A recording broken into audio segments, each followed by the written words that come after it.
बोल जयकारा बोल मेरे श्री गुरु महाराज की जय। श्री अमर ज्योति दर्शन ग्रंथ विदेश यात्रा अटल विश्वास। अटलांटा में रहने वाले एक भगत जी की श्री गुरु महाराज जी के पावन चरणों में बहुत श्रेष्ठ एवं उच्च भावना थी। वे अटलांटा में बने विनय धाम आश्रम में प्रायः सेवा के लिए जाया करते थे। एक दिन वे अपनी गाड़ी से ऑफिस से घर की ओर लौट रहे थे। अनजाने में उनसे ट्रैफिक के नियमों का उल्लंघन हो गया। वहां के नियमानुसार यदि साथ वाले पथ पर एम्बुलेंस या पुलिस की गाड़ी खड़ी है तो उस पथ से अपनी गाड़ी ले जाना अपराध माना जाता है। भगत जी अनजाने में गाड़ी उस पथ पर ले गए। पुलिस वालों ने तुरंत ही $700 का चालान काटकर उनके हाथ में थमा दिया और 10 अक्टूबर 2017 को कोर्ट में पेश होने का आदेश सुना दिया। दिनांक 9 अक्टूबर सन 2017 को सब गुरुमुखों के रोम रोम और प्राणों में रमने वाले श्री 108 श्री पंचम पातशाही जी महाराज के ज्योति ज्योत समा जाने का दुखद समाचार सुनकर सबके हृदय विदीर्ण हो गए। अटलांटा आश्रम में रहने वाली बाई जी ने तुरंत ही टिकट लेकर भारत की ओर प्रस्थान किया। पीछे से आश्रम की देखरेख और श्री परमहंसों की सेवा का कार्यभार बाई जी ने भगत जी को सौंप दिया। भगत जी बहुत ही श्रद्धा पूर्वक प्रेम विभोर होकर श्री परमहंसों की सेवा करने लगे। अगले दिन उनकी कोर्ट में पेशी थी। एक तो चालान भर सकने का सामर्थ्य नहीं था और दूसरी ओर सेवा छूट जाने की चिंता। ये सोचकर भगत जी का मन बहुत उदास हो गया और वह श्री परमहंसों के आगे खड़े होकर सजल नयनों से प्रार्थना करने लगे कि प्रभु कृपा मेरा जुर्माना माफ करवा दीजिए, वरना मुझे कारावास में जाना पड़ेगा। विनय करते करते जब वह श्री पंचम पातशाही जी महाराज को माथा टेकने लगे तो सहज ही उनके मुख से निकला कि आज तो आप मेरे सारे कोर्ट में चलकर इस केस को सुलझा ही देवें। उन्होंने आश्रम से बाहर निकलकर अपनी गाड़ी का दरवाजा खोला और जयकारा बोलते हुए मन ही मन श्री प्रभु जी को अपनी गाड़ी में विराजमान होने की विनय की और फिर ड्राइवर सीट पर जाकर बैठ गए। थोड़ी ही देर में वह कोर्ट में उपस्थित हुए। जज ने पूछा कि क्या आपने गलती की है? भगत जी कहने लगे कि मुझसे गलती तो हुई है पर अनजाने में। जज कहने लगा कि अपराध तो अपराध ही है, आपको जुर्माना देना होगा। भगत जी ने जज से अपना जुर्माना माफ करने की अपील की। जज ने कहा कि ऐसा किसी हाल में नहीं हो सकता, जुर्माना तो आपको देना ही होगा। हाँ, मैं इतनी छूट देता हूँ कि तुम ये राशि एक ही बार में ना देकर 6 महीने में किस्तों में चुका दो। भगत जी कहने लगे कि मैं इतनी राशि किस्तों में भी नहीं दे सकता। जज कड़क कर बोला कि जुर्माना ना भरने का परिणाम जानते हो? यदि जुर्माना नहीं भरोगे तो तुम्हें कारावास में जाना होगा। भगत जी कहने लगे कि घर में मेरी छोटी बच्ची और पत्नी है जो मुझ पर ही आश्रित है, इसलिए मैं कारावास में भी नहीं जा सकता। जज कुछ और कहता, इससे पहले भगत जी को एकाएक ख्याल आया कि श्री गुरु महाराज जी मेरे साथ आए हैं और मैं उन्हें भूलकर स्वयं ही सब जवाब सवाल किए जा रहा हूँ। उसने मन ही मन उन्हें स्मरण कर विनय की कि प्रभु यहाँ तो सब बात बिगड़ रही है, अब आप ही कुछ कीजिए। अनजाने में मुझसे हुए इस अपराध की सजा से मुक्त करवा दीजिए। जज, जिसने थोड़ी देर पहले भगत जी को कारावास में जाने का अपना अंतिम निर्णय सुना दिया था, पुनः कहने लगा कि मेरे पास एक विकल्प है।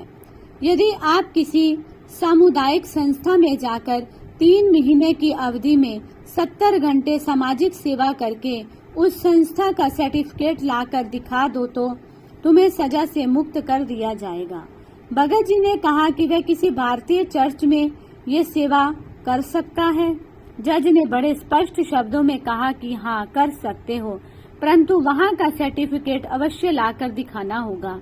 ये सुनकर एक बार को तो भगत जी को विश्वास ही ना हुआ कि जज साहिब ने जो कहा है वह उसे ठीक समझ पाया है या नहीं। परंतु दोबारा पूछे जाने पर भी जज ने जब वही शब्द दोहराए तो भगत जी की खुशी की कोई सीमा न रही। उन्हें ये समझते देर न लगी कि इस सजा को सेवा में बदलने वाले कोई और नहीं, स्वयं मेरे प्यारे प्राण प्रिय श्री गुरु महाराज जी ही हैं। आश्रम पहुंचकर उन्होंने श्री चरणों में दंडवत प्रणाम किया और बड़ी श्रद्धा व हित चित्त से सेवा में संलग्न हो गए। महाप्रभु जी ने पूर्ण आस्था रखने वाले भगत को घोर विपत्ति से मुक्त कर अपना विरध तो निभाया ही और उसके साथ साथ उसे भक्ति में और सुदृढ़ कर दिया। कहाँ तो उसे इतनी बड़ी रकम जुर्माने के रूप में देनी पड़ती या फिर कई वर्षों तक कारावास की यातनाएं सहनी पड़ती। श्री प्रभु जी की कृपा की कोई सीमा नहीं। आपने सेवा का चमत्कार दिखाकर उसके जीवन में सुखों की प्रभात कर दी। 3 महीने पश्चात उसने आश्रम से सर्टिफिकेट बनवाकर कोर्ट में जज के आगे पेश कर दिया। जज ने उसे इस केस से रिहाई दे दी। यहाँ जिसे कोई आश्रय न दिखाई दे, यहाँ किसी की पहुँच ना हो, वहाँ पूर्ण श्रद्धा विश्वास से स्मरण करने पर श्री सतगुरुदेव जी महाराज तुरंत वहाँ पहुंचकर विपरीत परिस्थितियों से अपने सेवकों को उभार लेते हैं, अपने विरध की संभाल करते हैं। गुरबानी में भी वर्णन आया है, सब्बे गल्ला विसरन इक्को विसर न जाई, दंदा सब जलाई के गुरु नाम दिया सच सुहाई। आशा सब्बे लाई के इक्के आस कमाऊ, जिन्ने सतगुरु सेवया तिन अगे मिलया थाऊ। संसार की प्रत्येक वस्तु, पदार्थ और रिश्ते नाते भले ही भूल जाए, परंतु मन से प्रभु नाम का कभी विस्मरण ना हो। मिथ्या पदार्थों के पीछे रमी हुई आसक्ति को मिटाकर महापुरुष नाम की सच्ची दौलत बख्शिश करते हैं। दुनिया के सभी आश्रय व सहारों को छोड़कर केवल मालिक का सच्चा सहारा लो, क्योंकि जो भी पूर्ण महापुरुषों की सेवा बंदगी करते हैं उन्हें ही इस लोक में व आगे दरगाह में सम्मान मिलता है। सर्व कला समृद्ध महापुरुष सदैव अपने प्रेमियों के अंग संग हुआ करते हैं, इसमें तनिक भी संदेह नहीं।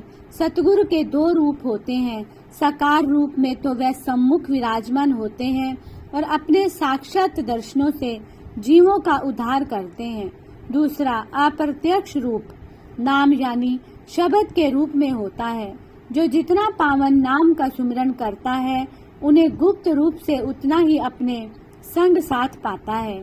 इसलिए महापुरुष सदैव नाम सुमिरन पर अधिक जोर देते हैं। कोसों दूर बैठा जीव जब तक उनके ध्यान में लीन हो उन्हें स्मरण करता है तो वह वहां पहुंच ही जाते हैं। ये 100% सत्य है। ऐसी ही एक घटना अमेरिका में रह रहे एक भगत जी के साथ घटी। भगत जी अनन्य प्रेमी थे और उनका अपने इष्ट देव पर अटूट विश्वास भी था। सेवा की प्रबल भावना भी थी। महापुरुष जीव को जब भक्ति के इन सद्गुणों में रंगा देखते हैं तो अति प्रसन्न होते हैं और अपने तन पर कष्ट सहकर उसकी भक्ति में उत्तरोत्तर उन्नति भी करते हैं। आश्रम में स्थायी रूप से रहकर सेवा करने वाले महात्मा जी की अनुपस्थिति में उन भगत जी का ये नियम था कि वह नित्य प्रति प्रातः आश्रम में जाकर श्री परमहंसों की दिव्य प्रतिमाओं को श्री सिंहासन पर विराजमान करते, उन्हें भोग लगवाते, श्री आरती पूजा करते, फिर संध्या समय आकर भी श्री आरती पूजा करके विश्राम करवाकर घर जाते। ऐसा नियम कई दिन तक चलता रहा। शीत ऋतु के दिन थे। एक दिन जब वह ठिठुरती ठंड में घर से आश्रम की ओर जाने लगे तो मन में ना जाने क्यों ऐसा ख्याल आ गया कि मैं प्रतिदिन आश्रम पर जाता हूँ और श्री आरती पूजा करके भोग लगाता हूँ, फिर क्या श्री परमहंस आश्रम में विराजमान भी होते हैं? क्या वे मेरा भोग स्वीकार करते होंगे? इसी उथल पुथल को मन में लिए वे आश्रम पर पहुँच गए। आश्रम का ताला खोलकर अंदर प्रवेश किया। जाड़े के दिन होने के कारण अभी सूर्य उदय नहीं हुआ था, जिसके कारण चारों ओर काफी अंधेरा था। अंधेरे को पार कर श्री मंदिर में जाकर भगत जी ने दंडवत की तो भी मन में यही ख्याल बार बार आता रहा कि श्री परमहंस यहाँ होते भी हैं कि नहीं।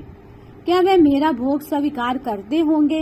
इन्हीं विचारों में खोए हुए जब वे दंडवत करके उठे तो सामने का दृश्य देखकर अचंभित रह गए।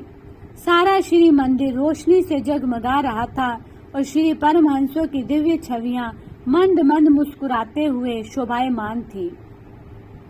भगत जी को जैसे अपनी आंखों पर विश्वास ही ना हुआ, उनके पैरों तले की जमीन खिसक गई। श्री मंदिर की सब लाइटें सिंहासन के पास पड़े रिमोट से जगती थी। वह सिंहासन के पास तो अभी पहुंचे ही नहीं थे और उनके साथ कोई दूसरा व्यक्ति भी नहीं था जिसने स्विच ऑन कर दिया हो। भगत के मन में आए भ्रम को दूर करने के लिए ये श्री परमहंसों की ही विचित्र लीला थी, जिसने भगत जी को अंदर तक झकझोर कर रख दिया। उन्होंने पुनः दंडवत प्रणाम करके अपने मन में आए इस नकारात्मक विचार के लिए क्षमा याचना की। अब उनके मन में ये दृढ़ निश्चय हो गया कि श्री परमहंस यहाँ साक्षात विराजमान है। वे उन्हें प्रत्यक्ष विराजमान जान अत्यधिक श्रद्धा से श्री आरती पूजा करने लगे। उन्हें यह भी विश्वास हो गया कि श्री परमहंस उनके द्वारा लगाया गया भोग भी अवश्य ग्रहण करते हैं। महापुरुष सेवकों को सदैव भक्ति मार्ग पर अग्रसर हुआ देखना चाहते हैं। सेवक के मन में लेश मात्र भी संशय ना रहे, इसके लिए उन्हें कितना कष्ट सहना पड़ता है। सेवक की सभी त्रुटियों को नजरअंदाज कर वे उसे निरंतर भक्ति मार्ग में आगे से आगे बढ़ाते हैं। सत्पुरुषों की असीम करुणा व दयालुता के आगे सेवक सदैव नतमस्तक रहते हैं और उनके उपकारों के सदैव ऋणी भी। संचेतना। श्री सतगुरुदेव जी महाराज ने एक बार सन 2000 में न्यूयॉर्क में कृपा फरमाई। वहां के रहने वाले एक प्रेमी भगत जी ने अपनी नई कार के मुहूर्त के लिए श्री चरणों में विनय की। उस कार में एक छोटी सी स्क्रीन लगी हुई थी। उसमें गंतव्य स्थान का पता भर देने से वे स्वयं ही मंजिल की ओर बढ़ने और वहां तक पहुंचने के निर्देश देने लगती। भगत जी ने नेविगेशन के विषय में विस्तार से विनय की और कहा कि अगर मंजिल तक पहुंचने का रास्ता भूल जाए तो कार में दी गई इस सुविधा से मनुष्य बेखटके ही अपनी मंजिल तक पहुंच जाता है। आपने फरमाया, क्या कोई ऐसी मशीन बनी है जो आत्मा को परमात्मा से मिलाने का मार्ग दिखाकर जीव का ब्रह्म से साक्षात्कार करवा दे? उत्तर में भगत जी ने हाथ जोड़कर विनय की, प्रभु ऐसी तो किसी मशीन के बारे में मैंने नहीं सुना। आपने फरमाया, एक गुरु शब्द ही है जो आत्मा को परमात्मा से मिलाने की सामर्थ्य रखता है। इसलिए जितना जितना सुरती को शब्द में ले करोगे उतना ही प्रभु परमात्मा को अपने समीप पाओगे। इस अमोलक नाम की दात पूर्ण महापुरुषों से ही मिलती है। उनसे नाम दीक्षा लेकर जो इसकी कमाई करता है उसे ही परमात्मा के साक्षात दर्शनों का सौभाग्य प्राप्त होता है। श्री वचनों को श्रवण कर आंतरिक संचेतना को पाकर वह भगत जी श्री सतगुरु जी का महाराज का गुणगान करने लगे। अनुभवी रहस्य। श्री सतगुरुदेव जी महाराज ने सन 1982 में जकार्ता से लगभग 800 किलोमीटर दूर इंडोनेशिया के दूसरे सबसे बड़े शहर सुराभाया पूर्व जावा की राजधानी में कृपा फरमाई। श्री प्रभु जी जकार्ता से जिस विमान द्वारा यात्रा कर रहे थे, संयोग से सुराभाया के राज्यपाल उसी में प्रथम पंक्ति में बैठे थे। उन्होंने अपने साथ वाली सीट पर विराजमान श्री सतगुरुदेव जी महाराज के मनोहारी दर्शन किए और एक टक निहारते ही रह गए। उनका शीश स्वतः ही श्री चरणों में झुक गया। एयरपोर्ट पर विमान उतरा। वहां के राजकीय कानून के अनुसार सम्मान देने अर्थ सबसे पहले राज्यपाल को नीचे उतरना था, परंतु उन्होंने दोनों हाथ जोड़कर श्री चरणों में नम्रता पूर्वक विनय की कि पहले श्री सतगुरुदेव जी महाराज जहाज से उतरे और बाद में वह उतरेगा। श्री प्रभु जी के तेजो में ज्योति में स्वरूप के श्री दर्शन पाकर वे प्रफुल्लित हो गए। आपने भी विमान से नीचे उतरते हुए उन्हें आशीर्वाद प्रदान कर निहाल कर दिया। वचनबद्धता। श्री सतगुरुदेव जी महाराज की जकार्ता में एक विशाल आश्रम निर्मित करने की पवित्र श्री मौज हुई। भूमि खरीदी गई और श्री चरणों में उसका निर्माण कार्य आरंभ करने हेतु विनय की गई। स्वीकृति मिल जाने पर कार्य बड़ी तीव्र गति से आरंभ हो गया। अभी ये कार्य निर्माणाधीन ही था कि भाई प्रकाश संतोषानंद जी ने विनय की कि जब मंदिर का निर्माण कार्य पूर्ण हो जाए तो श्री प्रभु जी समय यहाँ कृपा फरमाकर मुहूर्त करें। महाप्रभु जी ने बड़ी प्रसन्नता से बाई जी की विनय को स्वीकार किया। श्री मंदिर जी का निर्माण कार्य पूर्ण हो जाने पर श्री प्रभु जी ने महात्मा पूर्ण भक्तानंद जी, महात्मा योग सत्यानंद जी व कुछ अन्य भगत जनों को इसका मुहूर्त करने के लिए भेजा। श्री प्रभु जी स्वयं कृपा नहीं करेंगे, ये जानकर बाई जी कुछ उदास हो गई। वह हर पल श्री प्रभु जी के द्वारा दिए गए वचन को स्मरण करती रहती थी। दिनांक 16 नवंबर को शुभ मुहूर्त का कार्यक्रम निश्चित हुआ। शुभ मुहूर्त से एक दिन पूर्व सुरक्षा कर्मियों ने खुली आंखों से जो चमत्कार देखा, उन्होंने वह सब वृत्तांत बाई जी से आकर कह सुनाया। कहने लगे कि एक दिव्य स्वरूप मानव जिसने श्वेत वस्त्र धारण किए हुए थे और हाथ में सूटकेस था, ने कांच के बंद दरवाजे से श्री मंदिर के भीतर प्रवेश किया। बाई जी ने उसी समय सुरक्षा कर्मियों से पूछा कि उन्होंने उस व्यक्ति से पूछताछ क्यों नहीं की, तो वे कहने लगे कि उनके चारों ओर इतना तीव्र प्रकाश था कि वह उनको कुछ पूछने व रोकने का साहस ही न कर पाए। वहां उपस्थित गुरुमुखों को ये समझने में देर न लगी कि अपने वचन को पूर्ण करने के लिए श्री सतगुरुदेव जी महाराज ने स्वयं वहां कृपा फरमाई। सुरक्षा कर्मियों से पुनः पूछा गया कि वे वापस बाहर कब आए। उन्होंने कहा कि बहुत देर तक प्रतीक्षा करने के पश्चात भी उन्हें हमने बाहर आते हुए नहीं देखा। महाप्रभु जी ने न केवल बाई जी की इच्छा को पूर्ण किया, बल्कि सभी गुरुमुखों को ये शुभ संदेश भी दिया कि श्री मंदिर में केवल श्री मूर्तियां ही विराजमान नहीं है, बल्कि सभी श्री परमहंस दिव्य अलौकिक रूप में साक्षात विराजमान है। बोलो जयकारा, बोल मेरे श्री गुरु महाराज की जय।